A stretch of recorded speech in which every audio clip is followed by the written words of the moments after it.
Hi, Gaye DeRusso with the Majestic Rider. So today I want to talk to you a little bit about equestrian disciplines. First of all, what does that mean? With horses, there are many different sports, and we call these different sports disciplines. An example of this is show jumping is one discipline, dressage is a discipline, reining is a discipline, cow horse work is a discipline, roping is a discipline. So there are many different areas within the equestrian world, and in these different disciplines, the horses are expected to do different things. So they are trained to do those things, and then the rider rides the horse in a specific way to bring out the best in the horses. So in show jumping, you will see when they ride them, many times they are up in their half seat, or what's called a 2-point, because it frees up the horse's back so they can move up to the jump, and then they stay up in that half seat as they go over the jump. They ride with a shorter rein for control, and they ride with collection and some engagement to get the horse underneath them, but as they go to the jump, they will give more to the rein so the horse can bring its head up and get over the jump easier. Now let's go to Western. So with reining, the horses are collected, their head is down, they're in a specific frame, and they're engaging underneath them so they can do all those moves. The rider is staying back in a deeper seat, staying out of the horse's way, but they are riding the horse with collection, but they ride on a much looser rein, and they teach the horse to hold that frame and to hold that speed on that looser rein, but the horse is still engaged. So two disciplines in riding, but they're riding the horses completely different because their goal is different. Riding gaited horses is a discipline. It's not listed in the equestrian world as a discipline, but it really is. It's totally different from all the other disciplines. So when you go from riding hunter jumper or dressage, or you used to ride reiners or Western pleasure, you have to realize there's going to be a learning curve. And if you want to get the best gait out of these horses, and you want to keep these horses healthy and sane, you have to ride them in a specific way to bring that out. Now, with the gaited horses, it's best to ride them with what we call some semi-collection. We don't want to over-collect them because it can change their gaits. But we do want to ride them with lightness in the front and having them drive with their hindquarters to get the better gaits. Within those gaits, we ride the horses differently to help them to get those gaits. So the first gait is just a trail walk, and that is just the slowest walk that your horse can do.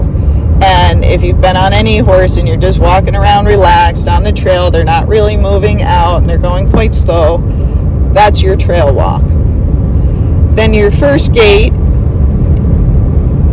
is a faster walk, which is your flat walk, or some people call it a flat foot walk because their foot lands flat when they're walking at that speed. And the horse's feet are landing separately 4 different times with an even footfall. So it's kind of 1, 2, 3, 4.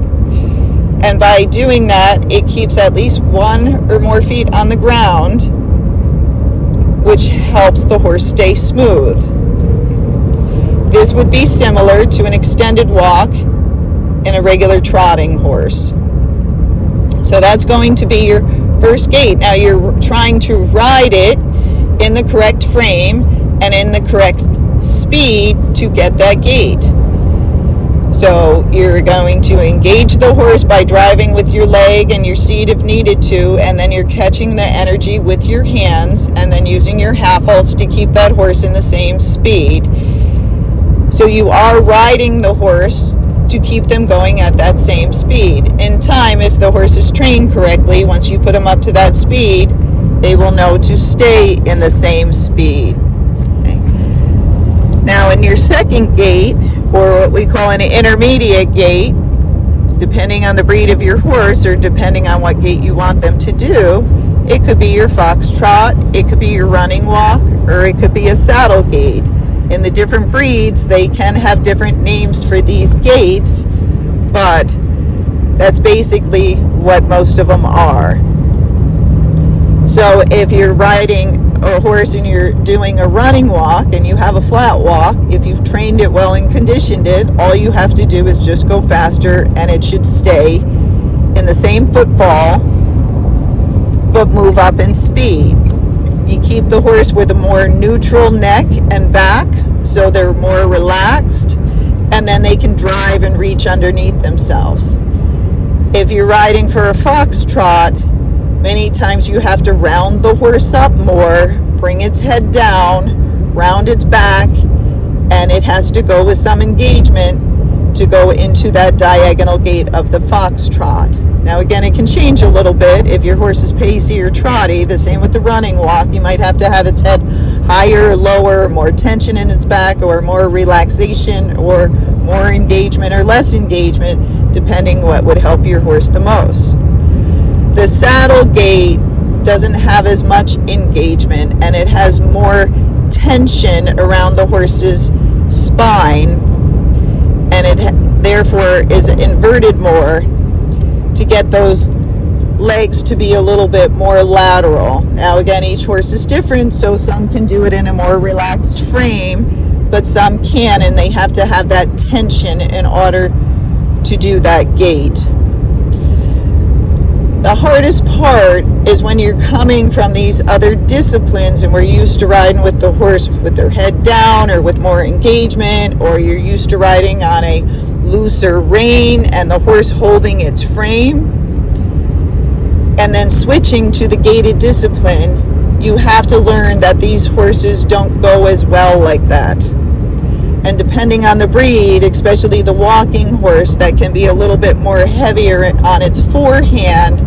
If you don't ride it correctly, they can fall apart. In other words, they get very strung out. They can get very trippy because they're so calm that they don't pay attention too much. And if they're not driving with that back end, some of them will get very pacey or step pacey.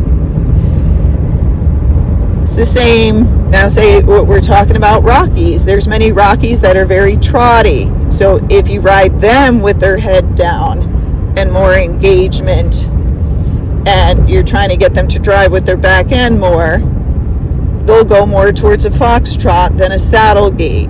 So you got to get a little bit more inversion, a little bit more tension around that horse's spine. You might have to bring its head up to get that tension until it understands how to hold the gait, and then over time you can try to lower its head to a more neutral frame, but it might always need some of that tension to hold the gait. So again, it's very difficult to switch from disciplines, but the hardest thing about gaited is nobody thinks it's a discipline. Because the horses are smooth, everybody thinks they're easy. And they're easy to sit on when they do the correct gait, but they are not easy to ride. You have to know that this is a discipline, and you need to change your mindset if you want to get the best gait out of these horses. Okay? Now, you also have to know that they do use weights on their feet, and they do use longer feet to get them to gait, because it's quicker to train the horse with those things versus conditioning the horse and getting the horse to gait without the heavy foot and the longer foot and the heavy shoe. So if you know that some horses have that, when you're evaluating them to buy them, if that horse has a long foot or a heavy shoe, you have to know that when you take those things off, the horse is not going to gait the same, and you're going to have to work pretty hard training that horse to do it naturally, because it was so used to doing it with that weight that it didn't have to engage itself or ride in as much a frame as it will have to now to hold the gait. So with the gaited horse discipline, you have to realize that you have to ride the horse in specific frames if you're trying to get certain gaits. And that requires you usually bringing the horse's head up and down and getting horses to relax their back and getting some horses to increase tension in their back. The other thing you have to realize is they go better on a shorter rein. It does not mean you have to pull on them all the time, but you need the rein short enough that if they start coming out of gait, they can feel your half halt and you can hold them together, press with that leg and engage them, and then give the release. But that's much easier done on a shorter rein than a longer rein. You have to also know the way that you use your body, leaning forward, leaning back, or just sitting upright, which is your body position, will also change the way that horse gaits, because it's moving your weight either towards the front of the horse or the back of the horse, and those things will change that horse's gait. You also have to realize the footing changes the horse's gait, and to compensate and keep them in the same gait, you have to ride them correctly. So deeper footing makes them go more trotty. Flatter footing makes them go more pacey. Going uphill makes them more trotty. Going downhill makes them more pacey. So to ride them correctly, you will have to adjust as the terrain changes and as the footing changes. Okay, so going uphill, downhill, going from deep footing to flat footing, you might have to collect, engage your horse more, or you might have to just slow down or do some lateral movements to help them to stay in gait. And then you want to condition the horses to hold that gait so they get stronger and faster over time. Now, all these things are basic things of riding, but in a different way.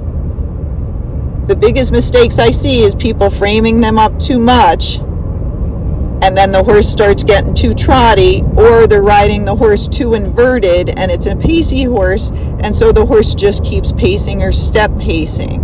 Okay, so realize that if you're going to go into gaited horses, this is a discipline. You have to learn how to ride them in a specific way to attain your goals, which should be a smooth gait and a safe trail horse. And then know that there will be a learning curve for you, and that you will make mistakes. You will ride the horse too slow or too fast. You will not help the horse enough in the beginning, and it's not going to gait well. The only way to get better is to practice, make those mistakes, just like they do in all the other disciplines. And over time, if you keep realizing that this is a learning process and it will get better over time, you will get your horse to gait better. Okay? But you need to learn, and you need to keep that in your mind, that this is not a Western pleasure horse. This is not a show jumper. This is not a dressage horse. This is not a reining horse, and this is not a roping horse. Remember, they're all ridden differently. And once you understand that, you'll get a better horse to ride, because you'll be riding better and you'll be helping your horse gait better. Okay, hope that helps.